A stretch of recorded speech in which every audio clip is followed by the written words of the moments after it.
So here I am in the city of Newburgh, New York, looking at a Trek 7000 mountain bike. I'm gonna start with this big, goofy, padded seat cover.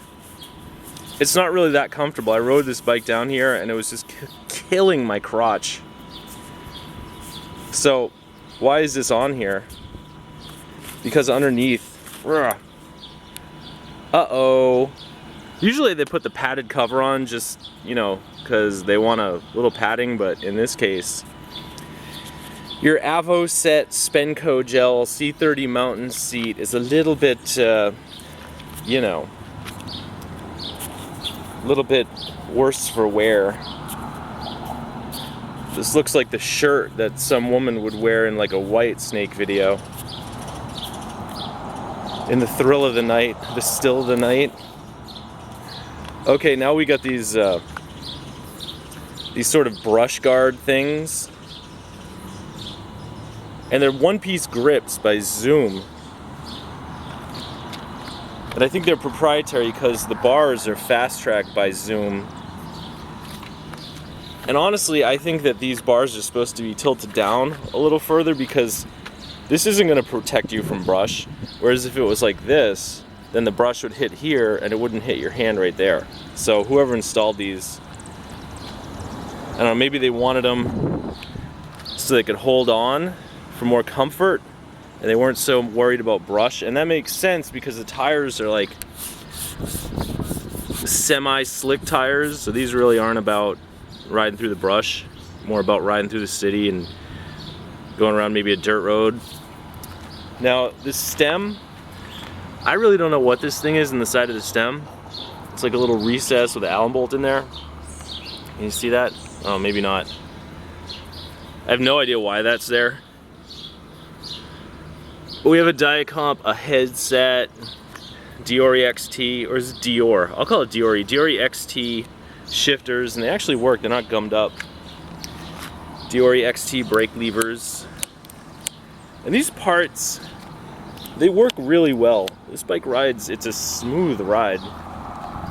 This whole seat tube junction, the junction itself is nothing interesting, but the seat clamp is integral.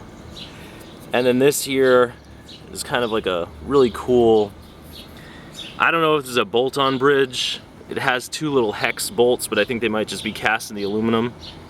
But who knows, that might be a bolt-on brake guide. And this brake cable is ridiculously thick. Diori XT brakes. Those are nice and they work really well. I don't know if they're really installed right. It seems to me that they should be, the arms should be out a little bit further, but they work really well.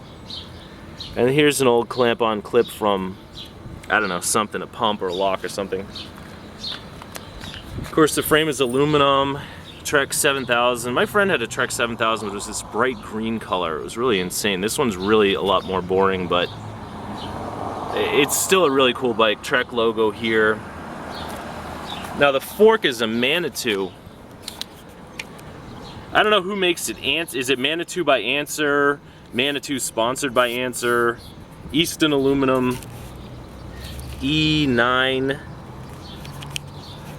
Some more Diori LX. I guess LX in the front, XT in the back. Somebody must have upgraded it at some point, or maybe they just swapped forks with their buddy. Diori LX hub. This fork, it looks like whoever rode this set up the fork, they locked it out. I think there's a suspension fork, but it's all the way down at the bottom of its travel. So it's set up as a rigid fork, but either way, it's really cool. This is kind of machined aluminum. I mean, this guide is welded on, but the rest of it's just machined aluminum top. You know, sometimes you see these department store bikes with a really, really cheesy fork crown, but this is pretty legitimate. Like a big block of aluminum they machined and threaded. So, Kenda Cross tires. And what else? There's a little relic of a cycling computer. I don't know where the rest of it is. So, I guess this bike was made in the USA, which is pretty cool. 6061 double butted aluminum alloy. That's pretty legitimate too. Diori LX front derailleur. Diori pedals with toe clips. Not a big fan of toe clips, but these ones are so flat that you can just step on them without even putting your feet in them. See, I'm wearing flip-flops. They don't agree with toe clips. Diori LX crank. I see a little bit of damage to the frame here. I don't know how that happened. Maybe the crank was loose at some point and was hitting. I'm supposed to trade this bike with a guy tonight, so I hope he's not that picky. If he is, he'll go through this thing with a fine-tooth comb and get all bent. I think this is called a braze-on for like a luggage rack. So I don't know if this bike is supposed to be a hardcore mountain bike or if it started as some kind of hybrid. I guess I could Google it, but that takes the fun out of it for me. Diori LX rear derailleur and matrix hub in the back. I think the front wheel is different. Kenda cross tire. I'm in this parking lot. Maybe I'll try to take this thing for a little cruise. I don't know what good that does for anybody, but it's kind of fun. So it's a very, I'm pedaling up this parking lot, but it's a very smooth ride. So you really can't hear anything. No clunking, no creaking. It's a nice bike. Here, I'll go through a puddle.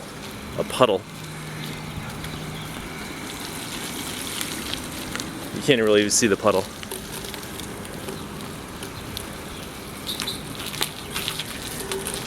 Now I'm at this old bank. Hello, bank. I think the bank went out of business. So maybe this isn't the ideal test ride for a Trek 7000, but it gives you an idea of what a smooth bike this is, and the brakes work great. So now I'm at this wall.